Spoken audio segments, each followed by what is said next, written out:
Hi, I'm Ron Call from Urbanfloor. Today I'm going to show you the basic installation steps for installing your urban floor using the floating method. After you've removed your old flooring, the first thing that you're going to want to check your floor is for flatness. It should be flat within 1/8 inch and 6 feet or 3/16 of an inch and 10 feet.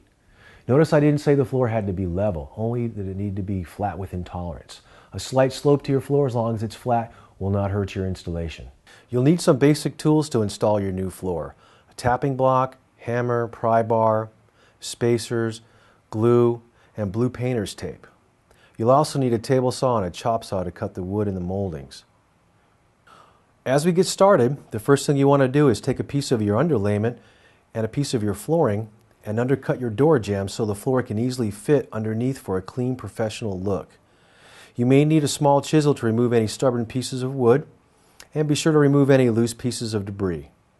Now we're ready to unroll our underlayment and get set up to install your floor. Be sure to trim off any excess underlayment using your utility knife. Pick your starting point and work from left to right.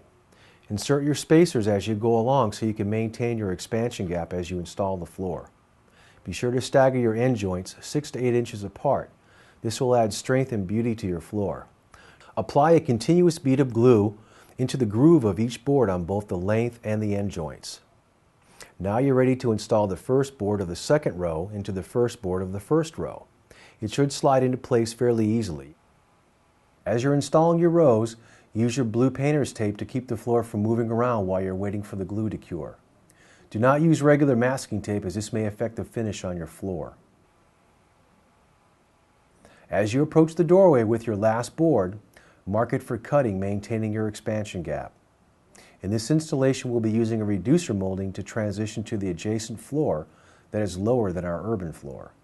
Now you're ready to install the last board of your first 3 rows. Be sure to work clean and wipe off any excess glue as you go along. And finish your application of blue tape to keep the boards from shifting around while the glue cures. It's real important that as you work your way across the room with your next rows, that the previous row of planks don't shift.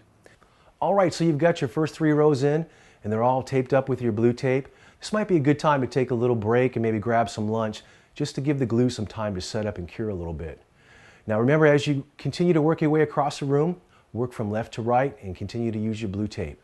To cut the last row, place the board to be cut directly on top of the last row of boards installed, and place a marker board on top as shown and mark your cut line with the pencil. Cut the last planks to fit, maintaining your expansion gap. Using your pry bar, gently snug up the floor nice and tight and insert spacers or wedges to keep the floor from moving while the glue dries. Use construction adhesive to glue your transition moldings in place if you're working on a concrete slab. If you're working on a wood subfloor, you can use a brad nail. Just be sure to putty your nail holes with the appropriate color filler. Then install your baseboards and you're all finished up. And here's your beautiful Brazilian cherry urban floor.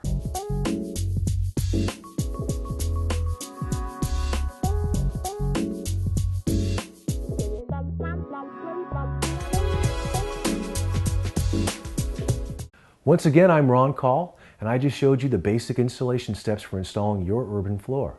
If you have any questions, you can contact me directly at the blog section of our website at the Ask Ron column, and I'll get back to you as soon as possible. Once again, thanks for stopping by urbanfloor.com. We'll see you next time.